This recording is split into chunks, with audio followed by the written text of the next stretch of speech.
इस वीडियो में जो जानकारी दी जाएगी वो पब्लिक प्लेटफॉर्म पर उपलब्ध है। इसमें ऐसी कोई जानकारी नहीं दी जाएगी जिससे हमारे दर्शकों को गलत सूचना प्राप्त हो। इंडिया तक हमारे दर्शकों की भावना को सम्मान करता है और उन्हीं जानकारी के आधार पर काम करता है जो मीडिया प्लेटफॉर्म पर उपलब्ध है। नमस्कार, मैं सुजीत मिहिर, आप देखना शुरू कर चुके हैं इंडिया तक। दोस्तों, संयुक्त राष्ट्र सुरक्षा परिषद में सुधार को लेकर यूएफसी की मीटिंग हुई है जिसमें भारत ने चीन को जमकर फटकार लगाई है।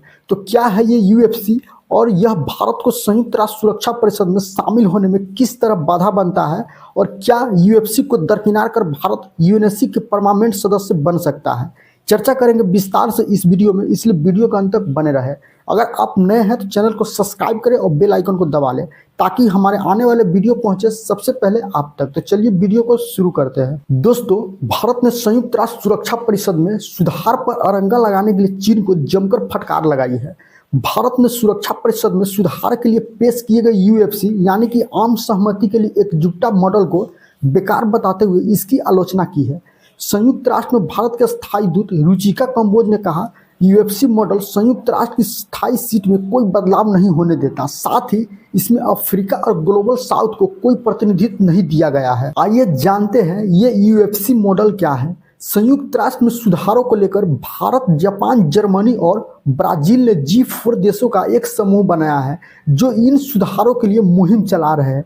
इसी के विरोध में कुछ देशों ने समूह बनाया है जिसे यूएफसी कहा जाता है, जिसमें मुख्य रूप से पाकिस्तान, तुर्की, इटली, कनाडा, दक्षिण कोरिया, ऑस्ट्रेलिया और अर्जेंटीना शामिल है।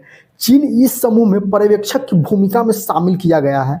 यूएफसी में शामिल सदस्यों का एकमात्र उद्देश्य संयुक्त राष्ट्र में सुधार के लिए G4 देशों की किसी भी मुहिम का विरोध करना है। रुचिका कंबोज ने कहा कि यूएफसी में शामिल 12 सदस्य और 2 पर्यवेक्षक संयुक्त राष्ट्र में शामिल अधिकांश देशों के विचार के खिलाफ है।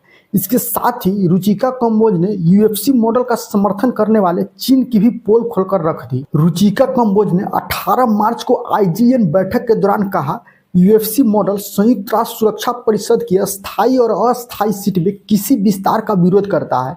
मेरा सवाल है कि ये मॉडल किस तरह से अफ्रीका, लैटिन अमेरिका और दक्षिण एशिया को शामिल करता है। भारतीय दूत ने आगे कहा, अफ्रीका जहां पर 54 देश है जो संयुक्त राष्ट्र की दोनों श्रेणियों में सुधार की मांग कर रहा है, क्या ये उचित नहीं कि जब अफ्रीका खुद सुधार की मांग कर रहा है तो इसका फैसला उसके आधार पर होना चाहिए। मेरी यूएफसी से मांग है कि अफ्रीका और दूसरे देशों को अस्थायी श्रेणी में क्यों प्रतिनिधित्व नहीं मिलना चाहिए। रुचिका कंबोज ने आगे कहा, भारत का मानना है कि बिना सीट, बिना अधिकार, बिना आवाज के ग्लोबल साउथ के देश यूएनएससी में आते हैं और चले जाते हैं, जो कि बड़ी संख्या में ग्लोबल साउथ के देशों के लिए अस्वीकार है। उन्होंने यूएफसी मॉडल के आधार पर यूएफसी के पर्यवेक्षक सदस्य चीन की मंशा पर भी सवाल उठाया है। उन्होंने कहा, यूएफसी मॉडल कहता है कि सुरक्षा परिषद के स्थायी सीट में किसी भी सुधार को उसमें शामिल स्थायी सदस्यों की सहमति के बिना नहीं किया जाना चाहिए। क्या ये गलत नहीं?